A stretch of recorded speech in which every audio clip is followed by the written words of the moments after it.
Sting pest management ಆಗಿರಲಿ, ನಮ್ಮ virus management ಆಗಿರಲಿ, ಹ್ಮ್. ಸೊ ಇದರಲ್ಲಿ ದ ರೋಲ್ ಆಫ್ ಟ್ರ್ಯಾಪ್ಸ್ ಹ್ಞೂ ಹೇಗಿರುತ್ತೆ? ಎಷ್ಟು ಟ್ರ್ಯಾಪ್ಸ್ಗಳನ್ನ, ಯಾವ ಕಲರ್ ಟ್ರ್ಯಾಪ್ನ ಯಾವಾಗ ಬಳಸಬೇಕು ರೈತರು?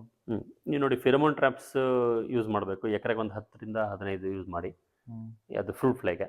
ಇನ್ನು ಬ್ಲೂ ಸ್ಟಿಕ್ಕಿ ಟ್ರ್ಯಾಪ್ ಥ್ರಿಪ್ಸ್ಗೆ, hmm yellow for white flies hmm. ಎಲ್ಲ ಒಂದು ತುಂಬ ಕಡಿಮೆ ರೇಟಲ್ಲೇ ಇದ್ದಾವೆ ಈಗ, ಎಲ್ಲ ತುಂಬ ಕಾಸ್ಟ್ಲಿನೂ ಇರಲ್ಲ. ಒಂದು 20 ಬಳಸಿದ್ರೆ ಮಾನಿಟ್ರಿಂಗೂ ಆಗುತ್ತೆ, ಜೊತೆಗೆ ಸ್ವಲ್ಪ ಕಂಟ್ರೋಲ್ ಕೂಡ ಮಾಡ್ಬೋದು ಅದನ್ನು. ಓಕೆ ಸರ್, ಇದು flower setting, flower to fruit ಕನ್ವರ್ಷನಲ್ಲಿ ಹ್ಮ್. ತುಂಬ ಜನ ರೈತರು, ನಿಮ್ಮ ರೈತರೆಲ್ಲರೂ ಡಾರ್ಮಿನ್ ಬಳಸ್ತಾರೆ, ಹ್ಮ್. ಡಾರ್ಮಿನ್ ಫ್ಲವರಿಂಗ್. ಹ್ಮ್. ಅದರ ರಿಸಲ್ಟ್ ಯಾವ ರೀತಿ ಇದೆ? ನೀವು ಯಾವ ಥರ ಫೀಲ್ಡಲ್ಲಿ ನೋಡಿದ್ರಿ ಸರ್? ಹೇಗೆ? ಈಗ ನಾವು ಡಾರ್ಮಲಿನ್ ಗ್ರೀನ್ ಫಸ್ಟ್ ಬಳಸ್ತೀವಿ ಗಿಡ ಬೆಳವಣಿಗೆ ಟೈಮಲ್ಲಿ, ಒಂದು 30 ಡೇಸ್ ತನಕ ಅದನ್ನು ಬಳಸ್ತೀವಿ.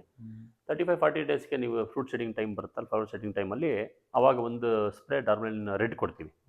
ರೈತರುಗಳು ಅದನ್ನು ಕೇಳಿ ತೊಗೊಂಡೋಗ್ತಾರೆ, ಸೆಟ್ಟಿಂಗ್ ಚೆನ್ನಾಗಾಗುತ್ತೆ ಅಂತ ಹೇಳಿ. ಮತ್ತು ಸ್ವಲ್ಪ ಗಿಡಕ್ಕೆ ರೆಸಿಸ್ಟೆನ್ಸ್ ಕೂಡ ಬರುತ್ತೆ ಅದರಲ್ಲಿ, ಹಾಗಾಗಿ ತೊಗೊಂಡು ಯೂಸ್ ಮಾಡ್ತಾರೆ. ಒಳ್ಳೆ ರಿಸಲ್ಟ್ಸ್ ಇದೆ ಅದರಲ್ಲಿ. ಡಾರ್ಮಲಿನ್ ರೆಡ್ಡಲ್ಲಿ ಸೆಟ್ಟಿಂಗ್ ತುಂಬ ಚೆನ್ನಾಗಾಗುತ್ತೆ ಆ್ಯಕ್ಚುಲಿ. ನಿಮಗೆ 5th ನೋಟ್ 6th ನೋಟಿಗೆ ಸೆಟ್ಟಿಂಗ್ ಆಗಿಬಿಟ್ರೆ ನಮ್ಗೆ ಅದಕ್ಕಿಂತ ಇನ್ನೊಂದು ಖುಷಿ ಇನ್ನೊಂದು ಯಾವುದಿಲ್ಲ ರೈತರುಗಳಿಗೆ.